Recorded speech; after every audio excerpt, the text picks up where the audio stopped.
io sparisco, mitologo di scimmia, tra virgolette, questa è la prima volta che narra. Sì, dopo la caduta ci dobbiamo accomodare. Sì. Quindi Paolo, tu sei il primo. Io rilancerei dicendo, appunto, di raccontare, data la sinossi che ci siamo detti, questo tema qua cosa vuol dire per una realtà come la tua. Lì quello. La verità è che non ci siamo mai fermati. Proprio quando il tempo sembrava immobile, il pensiero si è mosso in un modo diverso. In quell'istante è cambiato tutto. Abbiamo costruito qualcosa che fosse solido abbastanza da sostenere quella leggerezza. Abbiamo trovato il nostro tempo, chi veloce, chi lento, un tempo umano, un tempo nuovo.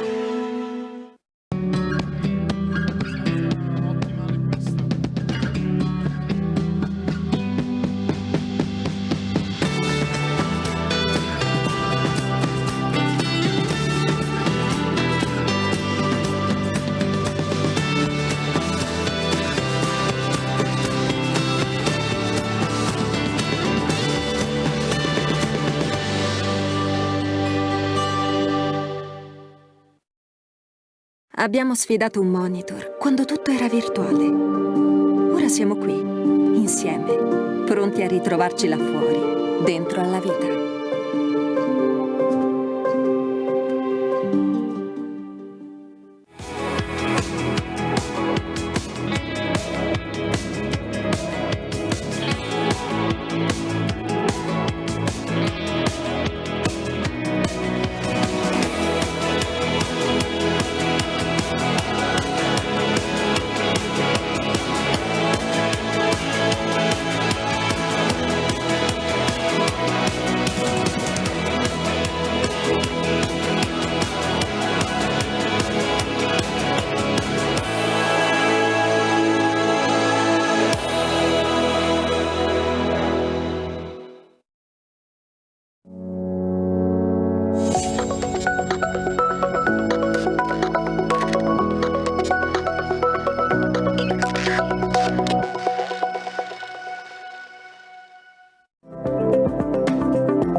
Snam è il principale player europeo nella gestione di infrastrutture gas, ma è anche un attore di primo piano nella transizione energetica italiana. Siamo impegnati a far crescere la mobilità sostenibile, a diffondere l'efficienza energetica e a sviluppare la produzione di gas verdi come idrogeno e biometano, le fonti energetiche del futuro.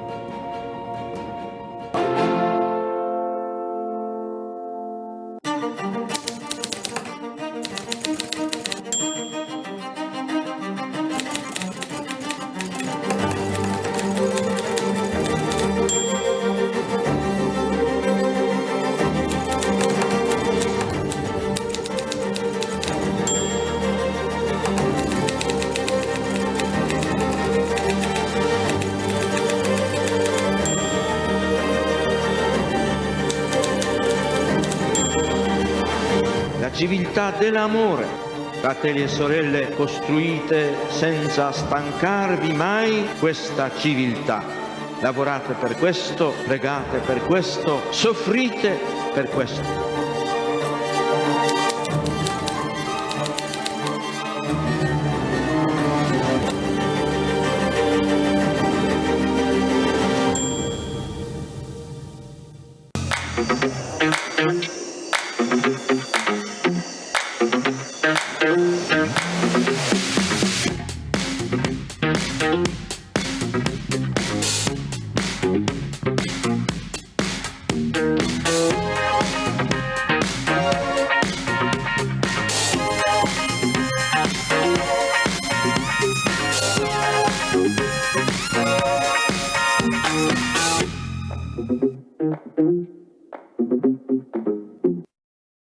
Buonasera, buonasera a tutti.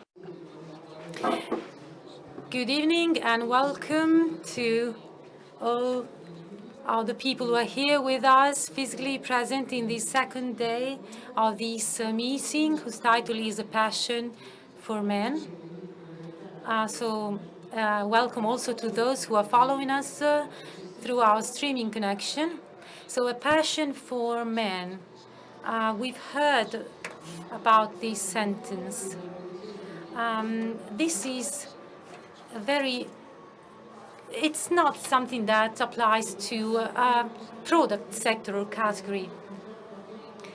And that is why during our meeting, we will deal with this topic and with other topics that may be more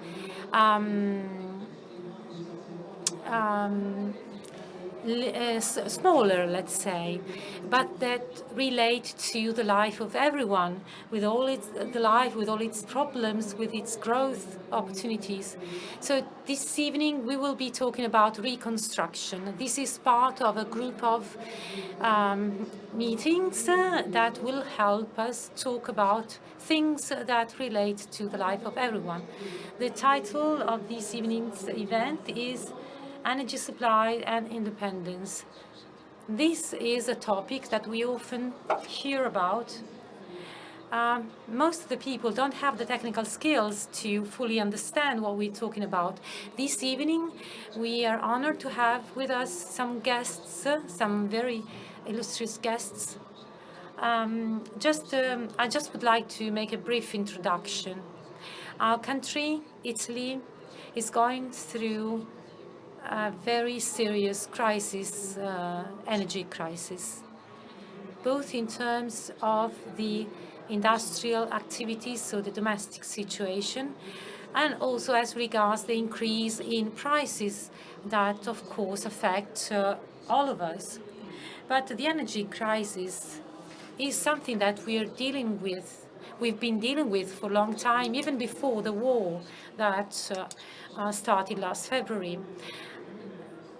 So basically, we have additional factors now that make things even more complicated today.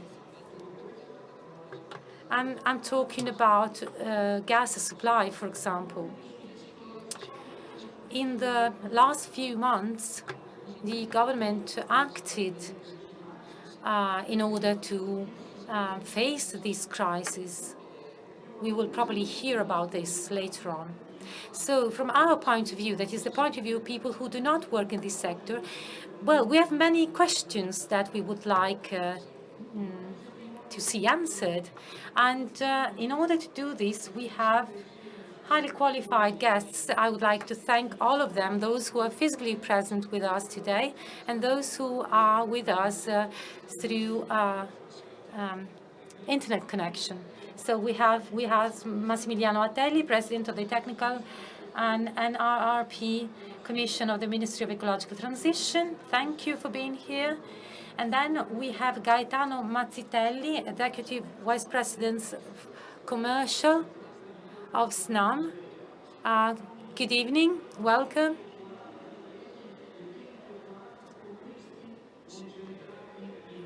And we also have Stefano Saglia from the Regulatory Authority for Energy and Networks and Environment. Good evening, Mr. Saglia.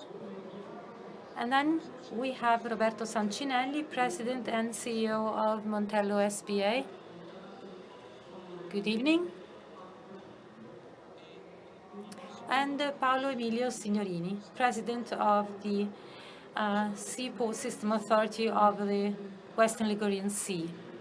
Welcome, Paolo. And I would like to start asking Paolo Emilio Signorini for his opinion, because someone may wonder, what does the Port System Authority have to say on this? Why is it involved in the issue of energy supply and provision? We are talking about the port system. Well, how can this system be affected? So, first of all, thank you for being with us. Can you help us better understand. Of course, we don't have much time, but still, what can you tell us about your role here? Thank you for inviting me. I just would like to say a few words as a way of introduction.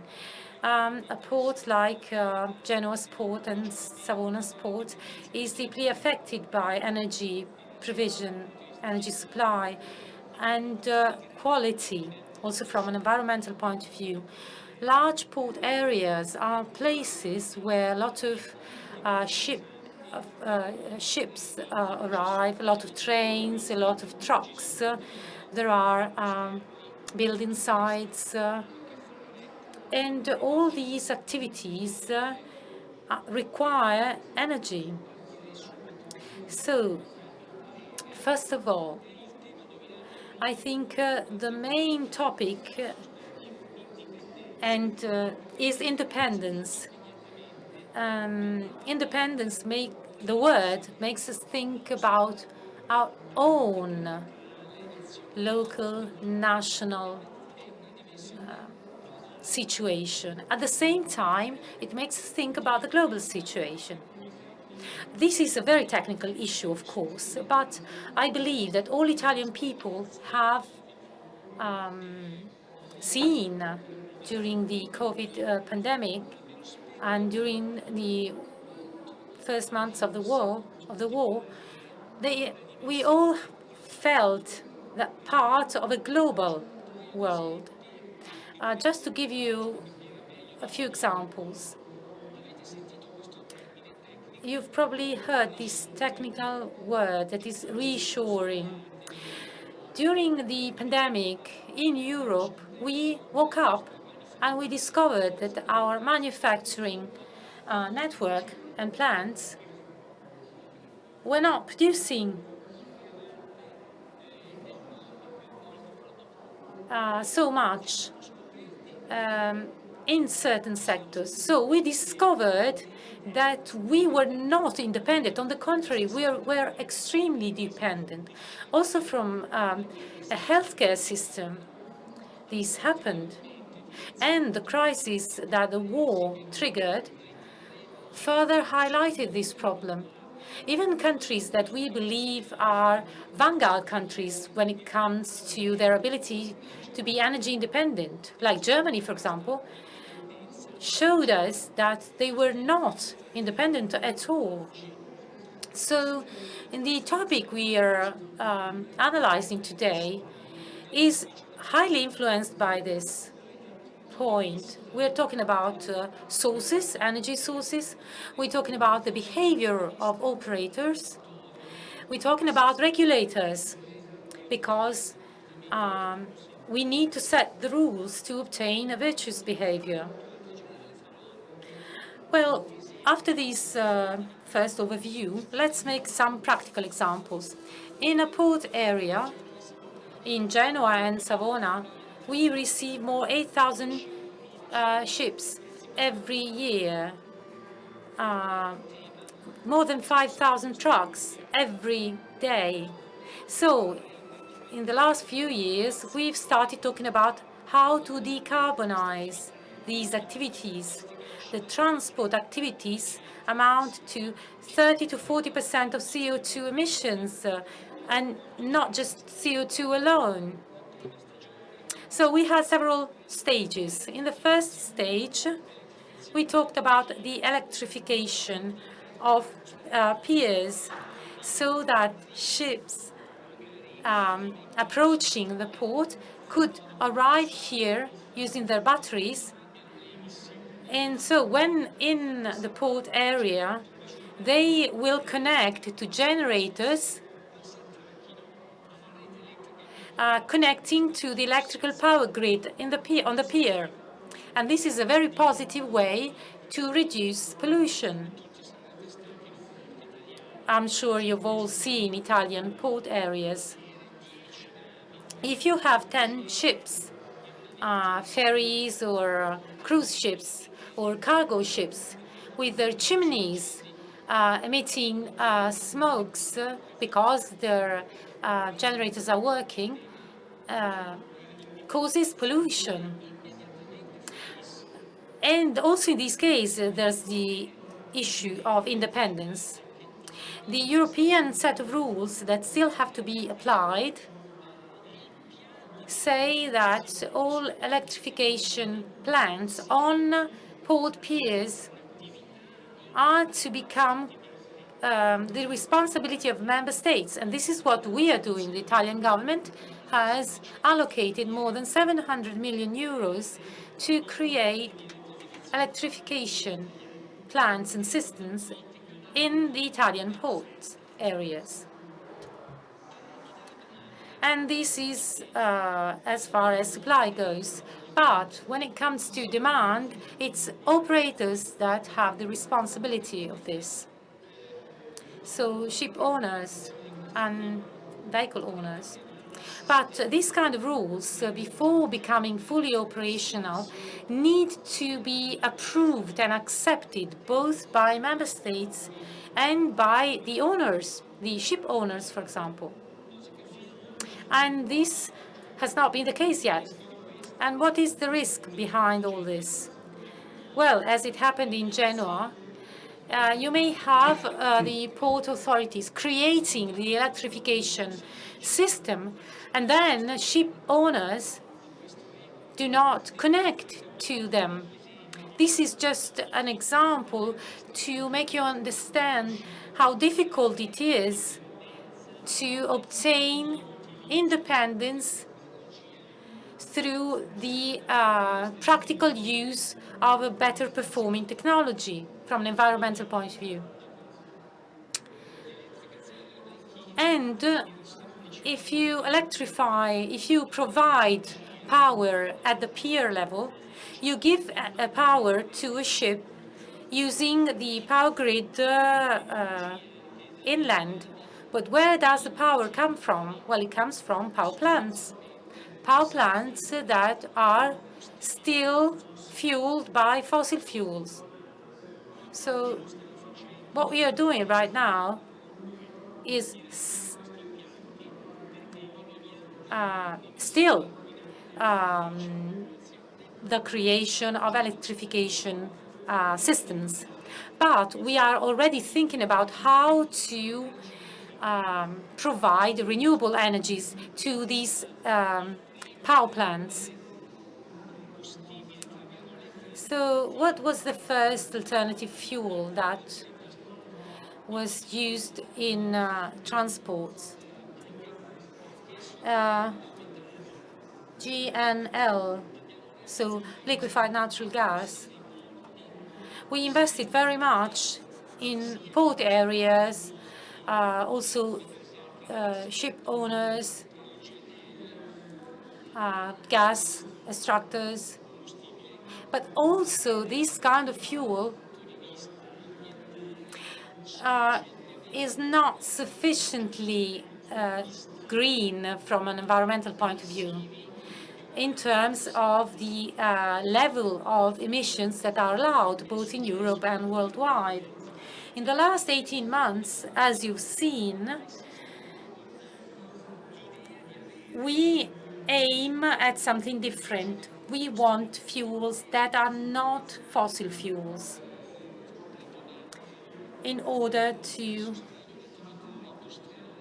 support our industrial activities and transport activities without using fossil fuels. So you don't need to be really technical experts to realize that all these new fuels that you've heard about, biomethanol or ammonia, or the most recent one, the most challenging one, hydrogen, they would, if we use them, they would allow us to say we have decarbonized our activity. But right now, and all research institutes agree on this, on the fact that we will need at least 10 years to obtain these fuels. So in the next 10 years, we will still have to use energy produced by fossil fuels. So we are at a standstill in a way, in the sense that I approve the European approach that says, let's go for measures that right now will allow us to obtain not a first best, but a second best solution. So from an environmental point of view, they will allow us to pollute less those areas that are closest to the population. And at the same time, we will invest as much as possible in research and development of technologies that will allow us to speed up on our activity to obtain non-fossil fuels without relying so much on energy produced by fossil fuels. So this will be a process that will require 10 to 15 years. And so my parting message would be that we need, in all democratic countries, we need to coordinate our activities to obtain better environmental results.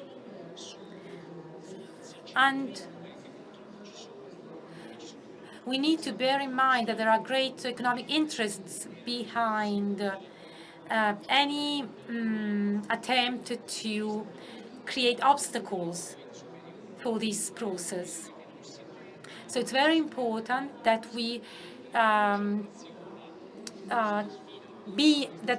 keep being motivated despite the obstacles that we may face, because in this way we will be able to achieve our objective. Thank you to Paolo Signorini. Thank you for being so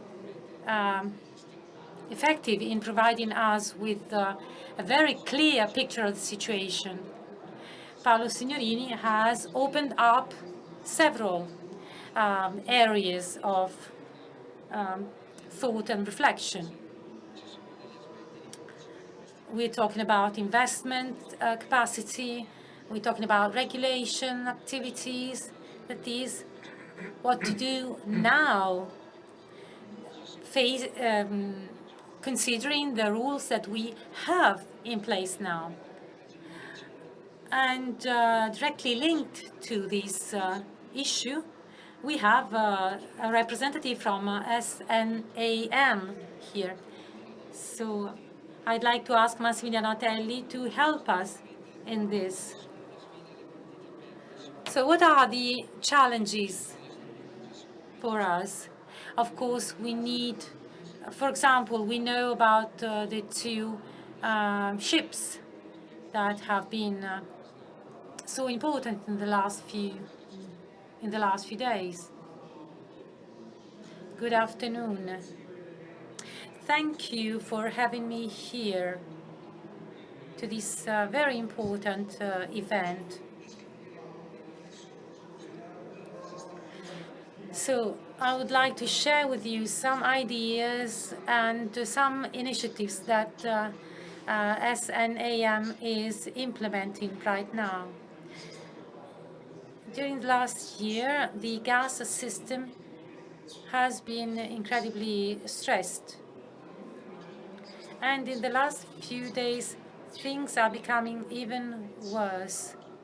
We're talking about price volatility, political instability, high climate variability. Europe is highly dependent, especially Russia. And in 2021, Russia amounted to 40 to 45% of gas imports.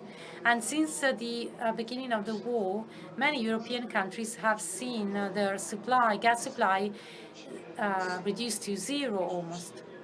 In some cases, that was the only gas source. The Baltic countries, for example, like Finland, Estonia, Lithuania, and Poland. Also Central European countries like Germany and Italy, but also the Netherlands, Belgium. So their supply been halved compared to the past. In Italy, we import 30 million cubic meters every day. In July, as you know, some maintenance activities, planned maintenance activities were carried out, and they lasted for about 10 days. But now, at the end of August, an unplanned maintenance activity will be carried out for 3 days. So things are extremely uncertain right now. We don't know when the gas pipeline will be operational, fully operational once again. And this is a huge pipeline.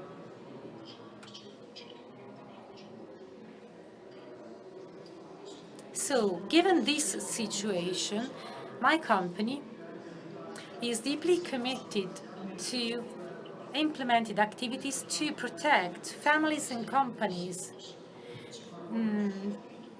from risks related to any interruption in the supply. We have 3 main challenges to face. War on the one hand, prices, and climate.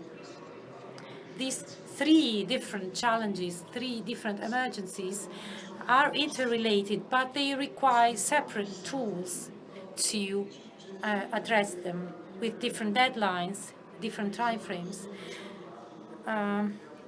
War, well, it will take a few months. As for prices, it will take a few years. As for climate, that will take a few decades.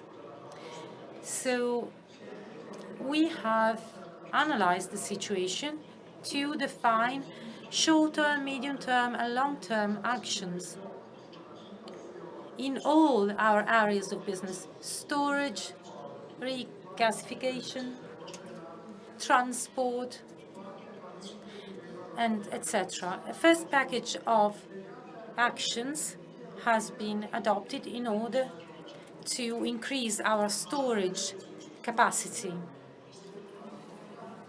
And this is a priority. We started at the beginning of the year to go along this way. In a few days, we will get to 80% storage. So we are far above the European average. We are working very hard also in terms of regasification to try and diversify our portfolio, our Italian portfolio, which is unparalleled in Italy. We have 7 different sources: Russia, Northern Seas, Algeria, Libya, Caspian Sea. We know that we have ships that allow us to get gas from all over the world. And then we have our national production. We are also working in order to create new routes, new transport routes from the south, so that we will increase our supply from North Africa and the Caspian Sea. And we want to speed up the transition towards new gases, the so-called green gases: biomethane, hydrogen, synthetic gases, and then CO2 capture systems. We hope this will allow us to get to a new level of balance, let's say, a safer situation, a more economic situation, a more affordable situation, and a more environmentally safe situation. Now, before concluding my speech and leaving the floor to the other speakers, I would like to make one last comment in terms of natural gas and its prices. They have reached new peaks, more than 260 euros for megaton. The price situation is a result of the geopolitical tensions that we see. And it's probably worse because of speculations. But we should not forget the main reasons. The price trends were visible before the beginning of the war. And this is due to an imbalance between the gas demand that increased so much due to recovery, the post-COVID recovery, while the supply in the last few years has seen a slowing down of investments in the sector. So we need to get to a new balanced situation in order to reduce price fluctuations. The introduction of a maximum level of gas price on a European level could be a solution. It could be a way to protect the European Union members. And they will help us as citizens and companies move towards more rational use of resources and be ready for the possible emergency that we may face, like an interruption of supply. But I still think we need to increase in a significant way the supply, our sources of gas, with new upstream investments, new corridors, north, south, east, west, to reach new sources which are essential for a sustainable energy transition, especially for consumers that will have to bear the costs. So that is all from me. Now the floor to my colleagues. Thank you. Thank you also for adding, let's say, new topics. And thank you for showing us that there are some action lines, some paths that we can take. Roberto Sancinelli, President CEO of Montello, is a clear example of a transition from steel factory to circular economy. Now, facing the situation that we are in right now, I suppose that you have your own way of approaching the situation. This is a very special situation because we are in the middle of an electoral campaign, a summer electoral campaign. So we often wonder, what are companies asking institutions? What are the points, the requirements that they have right now? Because in your case, for example, you went through many stages for your transition. Well, decarbonization, mobility, electrification, these are topics that nowadays show very clearly the great weakness that our country has when it comes to energy, both in terms of quality and in terms of quantity, because energy has to be considered from these two different perspectives. From the quantitative point of view, unfortunately, we are dependent. We are not independent. We depend on third parties, third countries. And with the war in Ukraine, we've seen very clearly that we are linked, dependent on external third countries. And this causes a lot of effects. Raw materials, their prices have increased because they are more difficult to find, because energy is more difficult to find. And in terms of quality, decarbonization, well, we talk about solar energy, hydroelectric energy, wind energy. Yes, these are energy sources that we have in Italy. But what's the quantity that we have? Because we can't think of replacing the large amounts of energy that we need using these kind of sources. So we need to start thinking about the diversification. We need to diversify our energy sources in terms of quantity and of quality. Obviously, first of all, we need to learn how to use in the best possible way the sources that we have. And I think we should also consider waste as a resource. Because, for example, my company recycles materials. We need to recycle waste because nowadays they can become a significant resource for us. And it may replace many fossil materials. But we cannot recycle everything. Our percentage nowadays, our recycling percentage, even in those areas where we exceeded European thresholds for 2035, Italy is a leader in Europe when it comes to recycling waste and producing secondary raw materials. If we look at Northern Europe, they burn everything. They don't recycle things because they chose to produce heat, because they are very cold countries, so they need heat. We are very good at recycling, but recycling requires energy, so we need energy to recycle.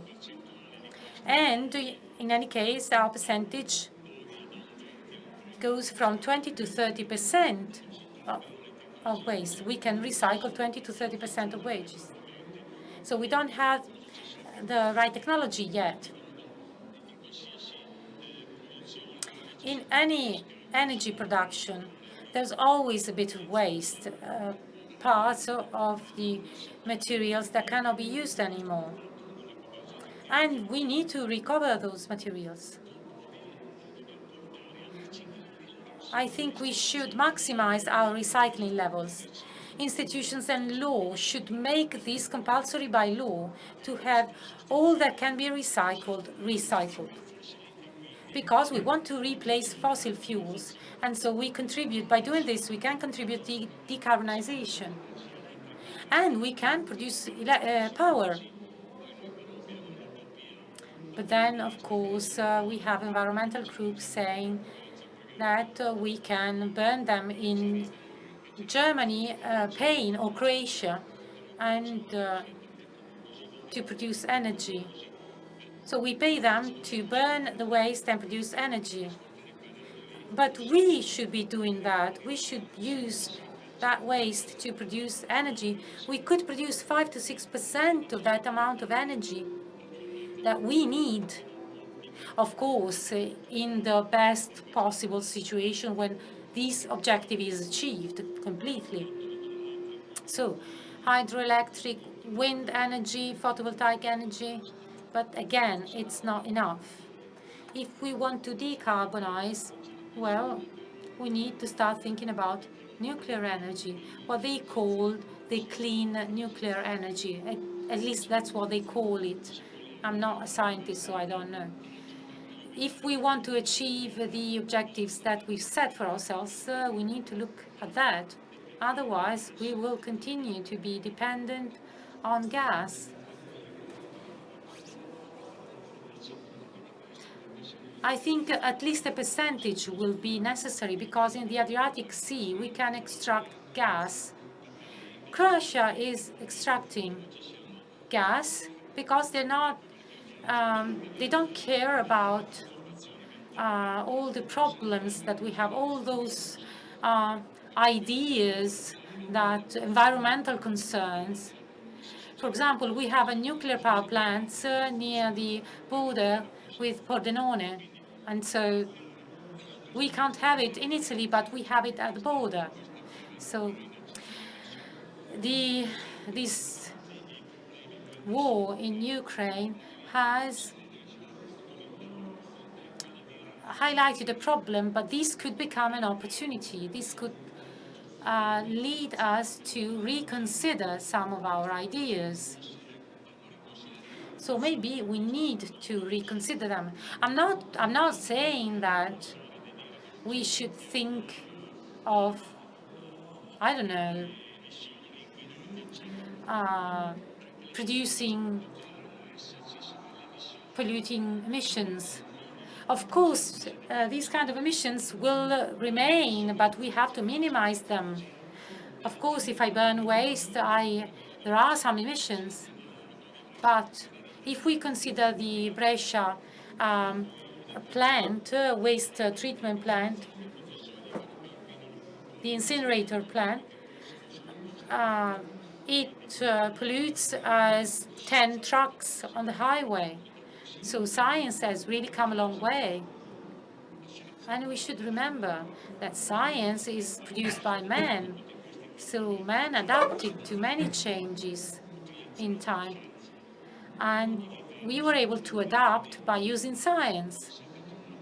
We always found the way, thanks to science, to adapt to changes.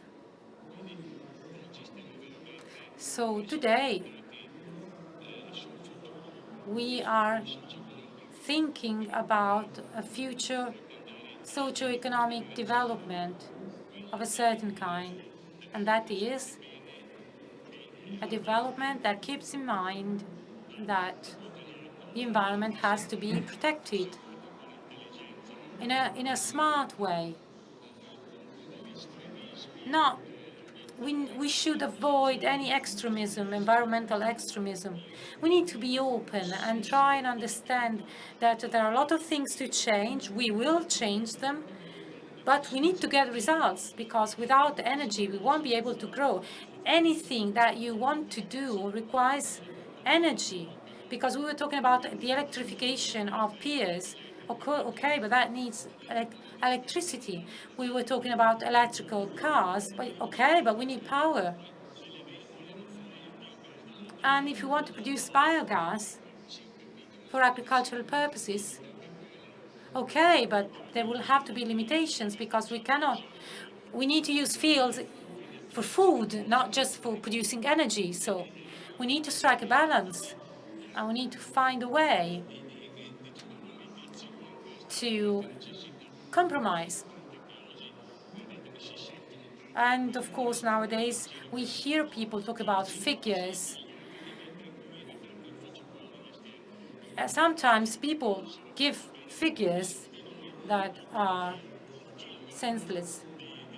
If we stop throwing away waste, we will be able to produce 6 million cubic meters per year. I hear people talking about 10 or 12 millions, but this is nonsense. So we need to be very real, very clear in our analysis to understand how things are. As an entrepreneur,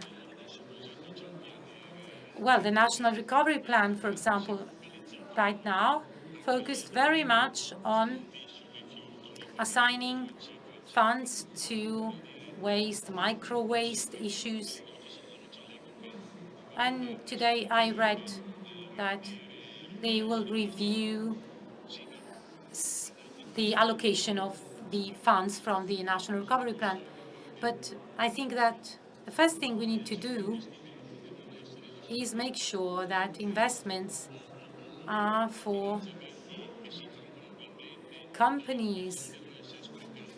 We should not waste this money. I think we can all see the hydrological disaster that Italy is going through. Let's not produce useless biogas plants, because we are only giving money to certain parties. And maybe in 10 years, those plants will be closed, be shut down, because they won't be useful.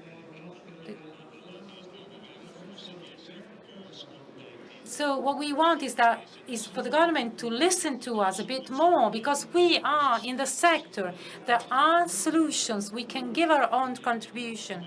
And I really hope, and we are really insisting on this, and maybe this meeting can be another lever that we can use, and it can be the opportunity to review and modify the relationship between those who take decisions and those who do. Thank you.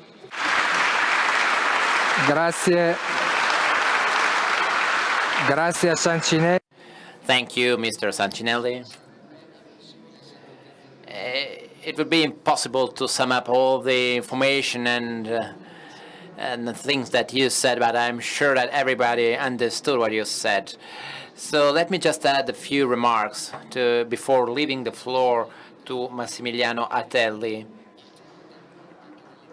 The topic of investments within the energy infrastructure, if we want to increase our energy quantities, is of course a topic which involves all a series of issues and problems that we have to tackle in our country.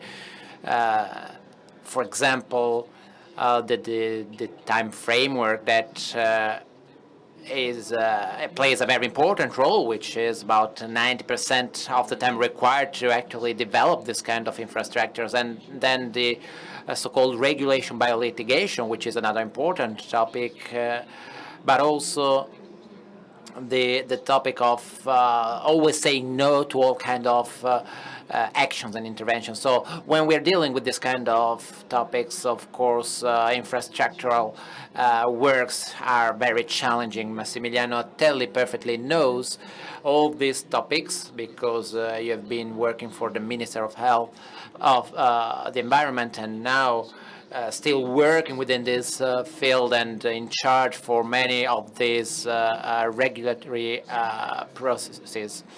Today you are the president of the Technical Commission and also following many of the aspects involved with the National Recovery and Resilience Plan, and in charge also for the Ministry for the Environmental Transition. So I'd like to ask you if you think it's reasonable to think about an independency for our country, and if yes, what can we do based also on what it's been said so far? Well, first of all, thank you for having invited me in this debate, to take part in this debate. All the previous speeches are perfectly in line with the problem that we have to tackle. Today we have to deal with three main topics. First of all, to rely on the quantity of energy that we actually need. Then to rely on an energy which is as clean as possible. And on the other side, through these two first stages, try to avoid what we can define as a global effect, and which cannot be managed by individual single countries. And I'm saying that because, as it's been said already, the Ukraine war, of course, stressed and highlighted furthermore some of these issues, but we also had to deal with these issues before the Ukraine war, because if we don't focus for a while on the global energy issue and we just focus on the crisis of the water that played a very important role this year, because we had to deal with the 6 billion euro damages of the agricultural field industry for this year. But not only our country had to deal with this issue, also in Germany, because, for example, the boats transporting German fuels on the German rivers had to stop this year, and this led to a further crisis which goes beyond the Ukraine war. So we need to work and to focus on these three elements: energy, clean energy, and of course to find a solution to the global effect that happen and that are matching the need that we have with the emission reduction. This is a target at the European level for within 2030, and of course this is very important for all of us. So part of the problem can be tackled if we consider the procedures that at the central level of the state are implemented in order to increase the energy production based on renewable sources. And from this point of view, let me say that thanks to the important measures that have been implemented over the last year and a half, modifying the regulatory framework, today we are dealing with an environmental impact which plays a key role within these procedures, even though it's not the only element, and I'd like to stress this fact. If we had to consider only those procedures for environmental impact, of course we achieved higher results and better results, and already within the end of this year, 2022, we would be able to see a positive trend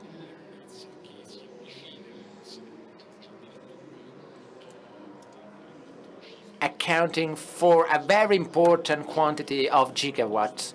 And this is a result which has always been, let's say, unknown in the past, and we never achieved such an important result in the past.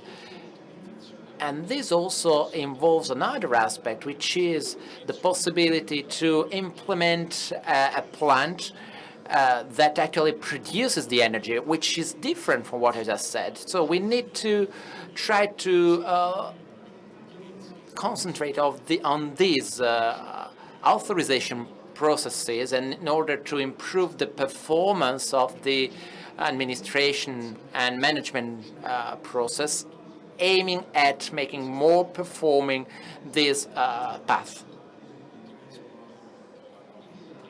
I'm not saying that just because I'm optimist, but I really believe that there are the elements to state that this may happen. Of course, there's no simple solution for complex issues, and also dealing with those authorization processes and procedures, we already understood that there's no simple solution, either yes or no. That's not the way it works. There are just very few projects that do not deserve any change, any modification. Fortunately, there are also very few projects that are very bad, but the majority of those projects are like a group of projects that, in order to achieve the expected target, need to be modified. So when we talk about a positive result in terms of environmental impact, we are talking about a feedback that is based on what the law requires. So it's like saying yes, but only if this happens. So this is the way we need to be pragmatic. It's better to have one further constraint than having one less plant. And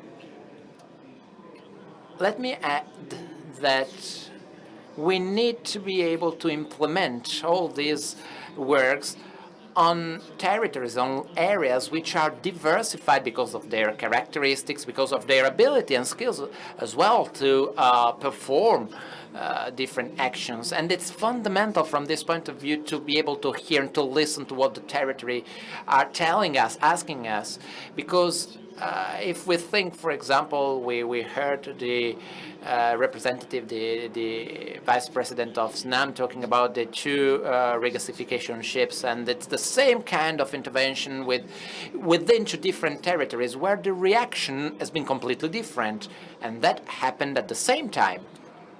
Again, when in Italy we have to deal with this old TAP, we had some local communities providing different feedbacks over the time to this aspect. Of course, today the Ukraine war is again highlighting furthermore some aspects which were not very well known in the past. But this is taken for granted, and it's clear that territories are not all the same and things change after time. And this is an element that we shall always keep in mind and never forget to consider when we have to choose the energy model that we are aiming at.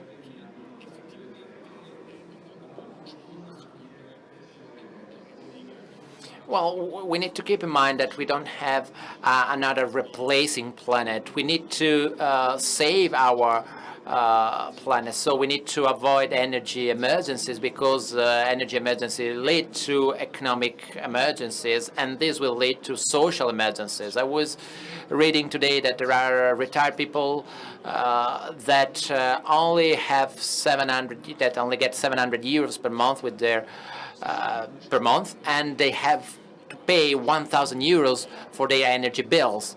And at the same time, there are some industries like glass or ceramic or other industries where they already start rationalizing the use of the energy. So basically, they are working less. They are changing the working hours, but of course, this will lead to some costs as well, especially from a social point of view, because when you will slow down the production, we need to consider the point of view also of the people working within those industries. So we need to keep all these aspects in mind and try to find a balance between environment, economy, cohesion, and social aspect, because of course this is a dynamic process, and there will never be a day when we will we would say we found the best solution that will never change. This is dynamic. This continuously changes, and from this point of view, I think it's important to keep on focusing on the path that we already started on renewable sources of energy, because we can rely on many of them in our country. But of course, we need to find a global solution within the framework of partnership with other European stakeholders, and we shouldn't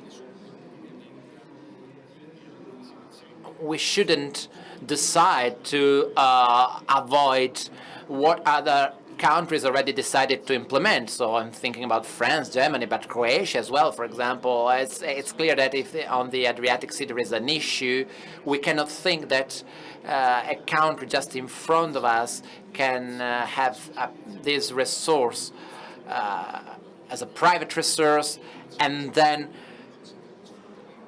waiting for the others to take care of the negative sides, the negative aspects of this resource. So I believe that we need to look for solutions from this point of view, which are not easy for sure, but the answer is yes, of course this is possible, but it's extremely difficult. But we have no alternative than being able to achieve this goal. Thank you, Massimiliano Atelli.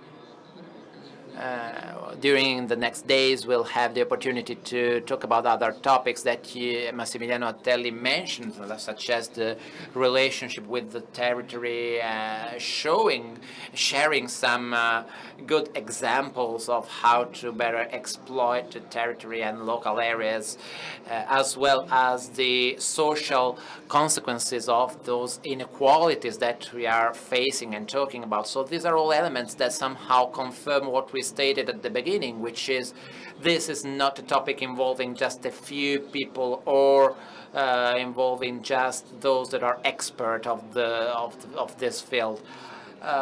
Stefano Saglia, that is in charge from another point of view, another kind of observatory, which is the regulatory authority, and they're in charge of identifying somehow a certain balance between between fair rights for citizens and the freedom for companies to innovate. So, Stefano Saglia, I'd like to ask you to provide your feedback from your, let's say, third observatory position. Good evening.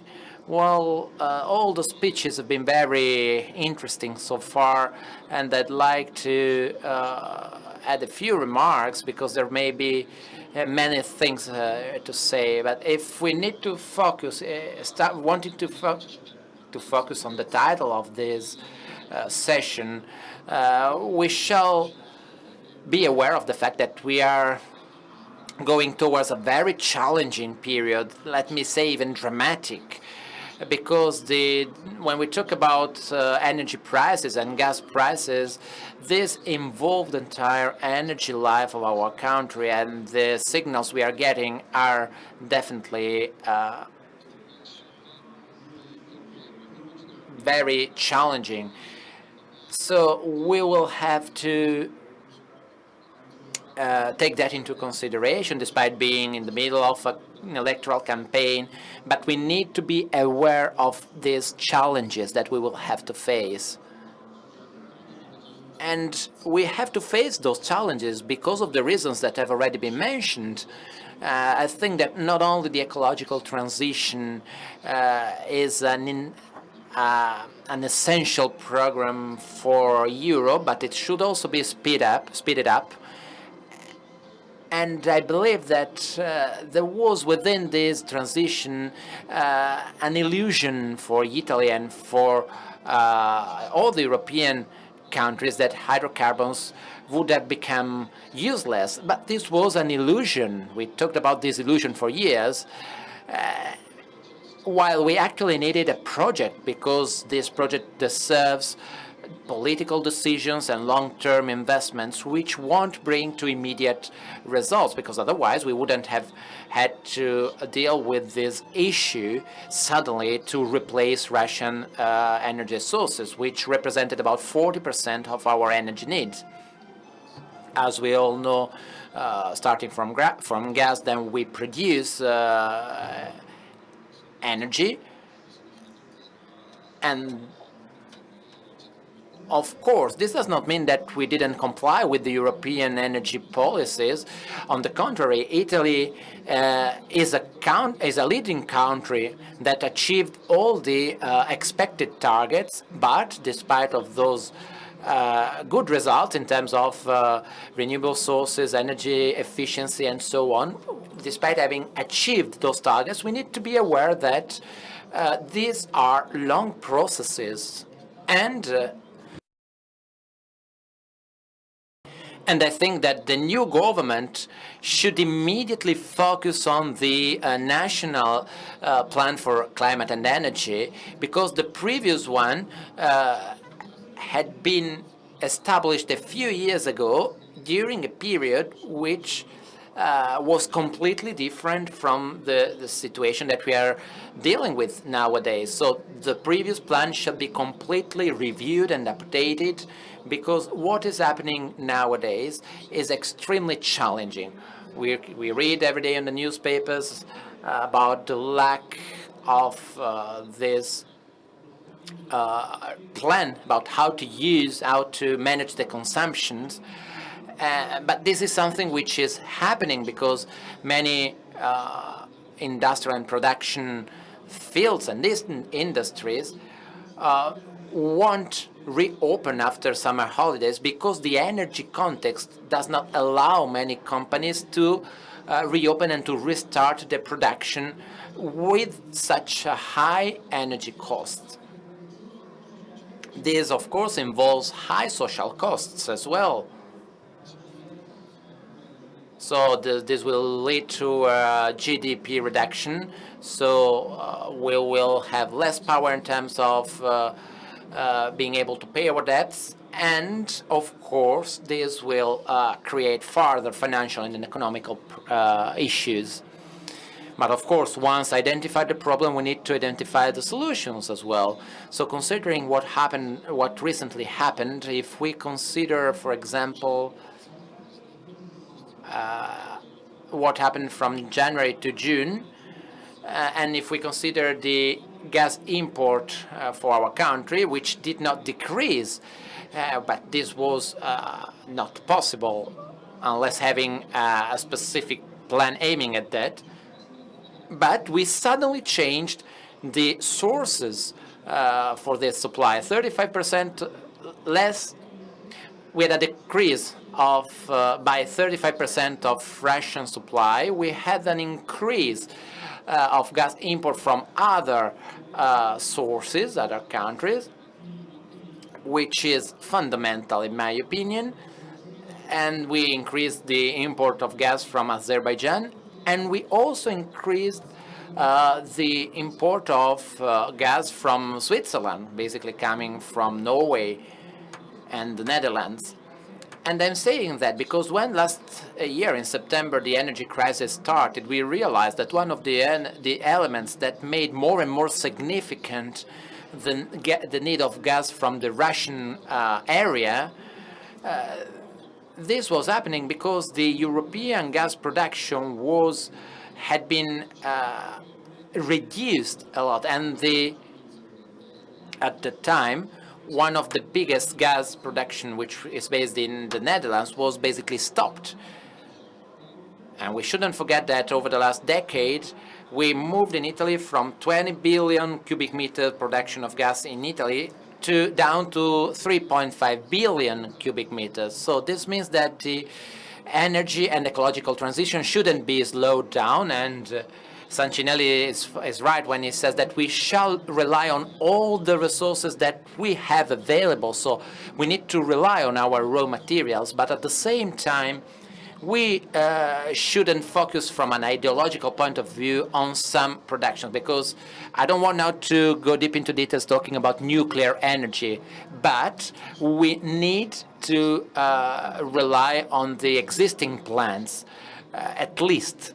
So what I think we should do, and I hope the following government, the new government, will focus on this aspect, would be to focus on those measures that will allow us to use the gas which can be found on the Adriatic Sea for the high energy consumption industries. So this is fundamental in my opinion, and this is something that shall happen very quickly. In the same way, I believe that we shall review also the way we define and establish prices. I hope not to be too technical, but today the energy is based on the marginal price, the energy price. So basically on the margin cost of the less efficient energy plant, gas-fueled. I think that we should question and review this mechanism at the European level and also in our country, because if you think, for example, that in this way we're paying for plants from renewable plants which are not based on gas fuel, if we had to create a kind of a mix of all these plants to define the price, I think we may immediately get to a reduction by 15-20% in the cost of energy. So we shall be aware of the fact that we are dealing with an unprecedented emergency which won't be solved on the short term. And despite wanting to protect the consumers, but also the market, because we cannot abandon the market, and we cannot get back to imposed prices, which is something we cannot do. We need to find the solutions based on the awareness of this emergency and being aware that our decisions will have to last 1 year or 2 years, being aware that we are dealing with a particular and peculiar historical moment where, fortunately, we are co-protagonists with the other European countries, because we read every day what happens in Germany, and the way Germany as well is even more in danger than we are to this situation. But being aware as well that these processes are not short processes. We are talking about the medium-long term, so we need to be aware and to know what to do this winter, but also we need to know what we shall do over the next 3 years, over the next 10 years, and this shall happen.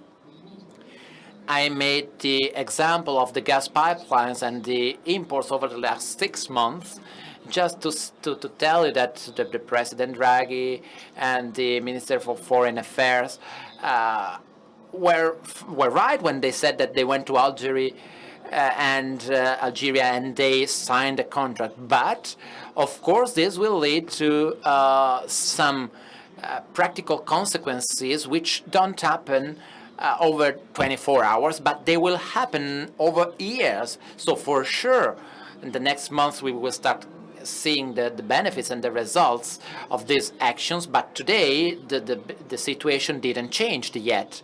The government has been investing more than 30 billion euros, so a huge amount of resources, so 30 billion euros to tackle the price increase and to protect families.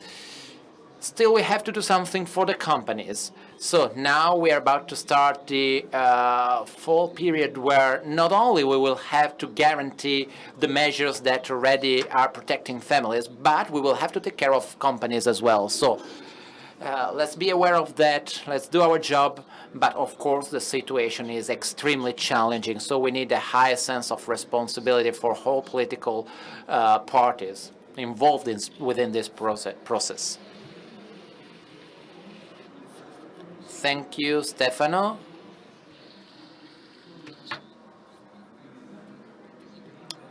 For having stressed all these important aspects.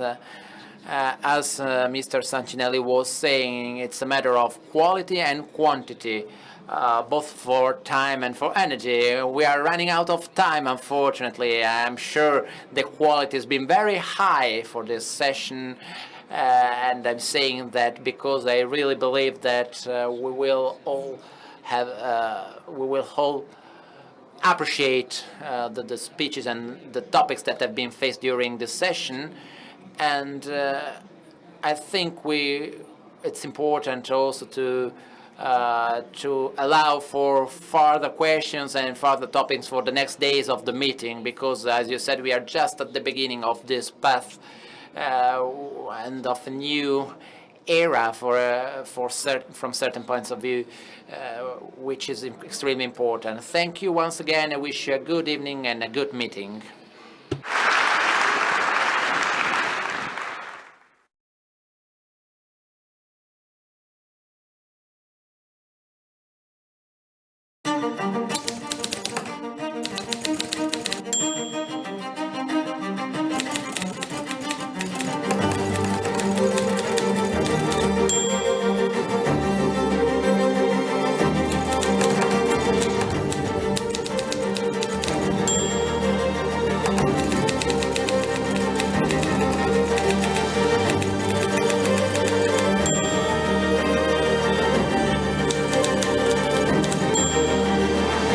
Civiltà dell'amore, fratelli e sorelle, costruite senza stancarvi mai questa civiltà. Lavorate per questo, pregate per questo, soffrite per questo.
La verità è che non ci siamo mai fermati.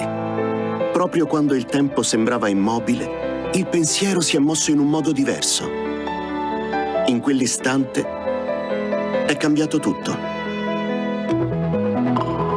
Abbiamo costruito qualcosa che fosse solido abbastanza da sostenere quella leggerezza.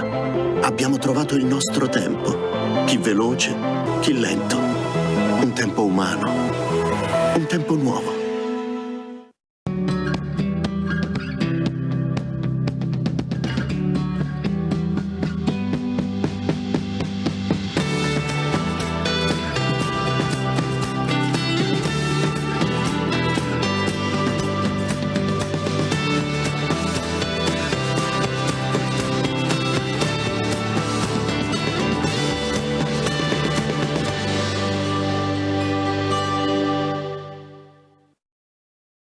Abbiamo sfidato un monitor quando tutto era virtuale.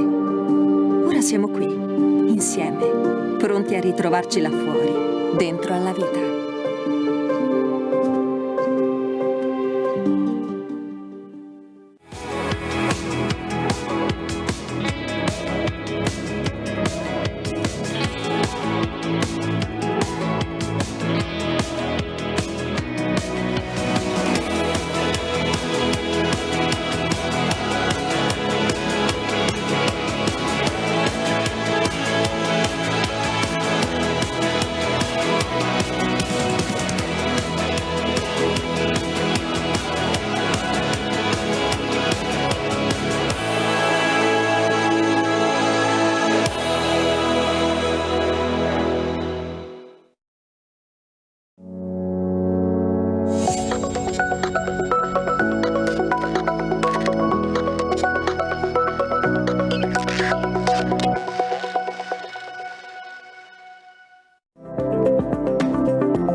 Snam è il principale player europeo nella gestione di infrastrutture gas, ma è anche un attore di primo piano nella transizione energetica italiana. Siamo impegnati a far crescere la mobilità sostenibile, a diffondere l'efficienza energetica e a sviluppare la produzione di gas verdi come idrogeno e biometano. Le fonti energetiche del futuro.